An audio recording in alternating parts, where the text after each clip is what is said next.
ሰላም ናይ ኪዳን ወልድ ተኸታተልቲ መደብ ዩቲዩብ ሃሚናኹም ድሕና ድኹም ኣነ እግዚአብሔር ይመስገን ሰላም እየ ሃሚናኹም ላይ ኣምጣነ ሰላም ዘለኽዎ ሰላም ትኾንለይ ደሞ ናይ ኩሉ ጊዜ ትምኒቴ በአርክሳ ጥፊእና ኒና ንሽቶን ለሞና ያው ንስኻትኩም ደሞ ሰብስክራይብ ላይክ ሼር ገዲፎሞን ይኹም ያው በአንጻር ደሞ ላይክ ሼር ሰብስክራይብ ላገርኩም አተባብዕኒ ያው ዩቲዩብ ወይና ዝሓለ ስለዝኸድ ዘለው ማለት እዩ መቼም ሓድሽ ተኾይንካ ብዙሕ ሰብ ኣብ ጎንኻ ክኾን የድልየካ እዩ እና ብትበለ ማለት እዩ ኣብቲ ናይ ሕዚ እግዚአብሔር ደሞ ሰላም ንህዝብና ሰላም ንሃገርና የውርደልና ኣብቲ ናይ ሎማዓንቲ ናይ 48 ናስታት 48 ዝሃቦ ትራምፕ ትእዛዝ ኢራን ናይ ድርድር እንትን ደሞ ያው ተንሳዓታት ተወዲአን ዝን ፋብሪካታት ግደታት ደሞ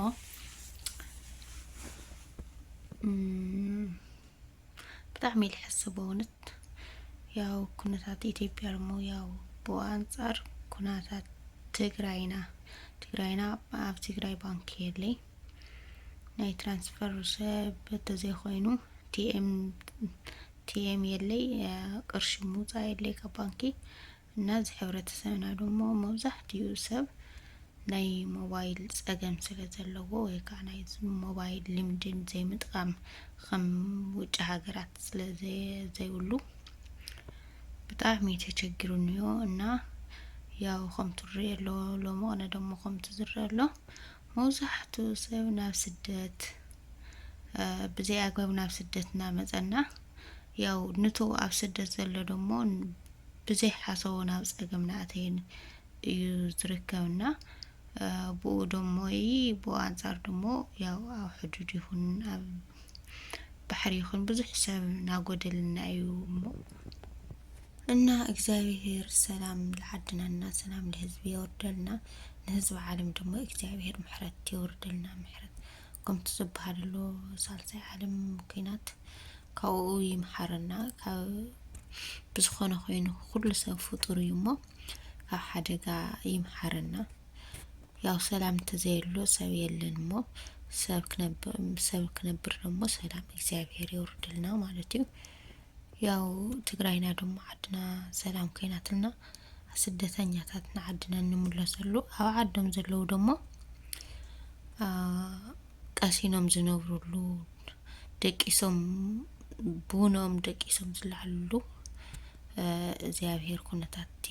እንትን የፍጠረልና hamtu መድኃኒና ኢየሱስ ክርስቶስ ንዓና ክብል ንዓና ምሕረት ከውርድ ያው ዝተሰቀሉን ዝተሳቀዩን ኣብቲ ጊዜ ሕማማት እዚ ንዓና ደሞ በኩል እንትን ምሕረት ይስደድልና ማለትና ፋሲጋ ደሞ ይኹን ኣሕዋቴ እስኪ በብዓቅምና በብሃይማኖትና ንጸል እስኪ ልባዕልና ካብ ቂምታ ምንርሓቅ ኩሊና ካብ ሕማቅም ሕሳብም ንምሓር ኩሉ ነገር ችላይልና ንሕለፎና ጸሎት ንግበር ጸሎት ኩሊና ጽቡቅ እዩ እግዚአብሔር ምሕረት ያዝዘልና ሰላም ንወድሰብ እና ሰላም ይጽብቅሞ ሰላም ይወርድልና ጽቡቅ ይስምዕና ሰላም ቅንያት ሰላም ደሞ ናይ ጾም ሕማማት ናይ ስግዳን ናይ ምሕረት ናይ ጸሎት ይግበርልና ኣሕዋቴ ብሩኽ ኣውደ ዓመት ናወልከ ክስካብ ብኻሊ ፕሮግራም ንራኸብ ደሞ ሰላም ቆኒለይ ሸር ሰብስክራይብ ላይክ ላገርኩም ደሞ ኣተባብዕኒ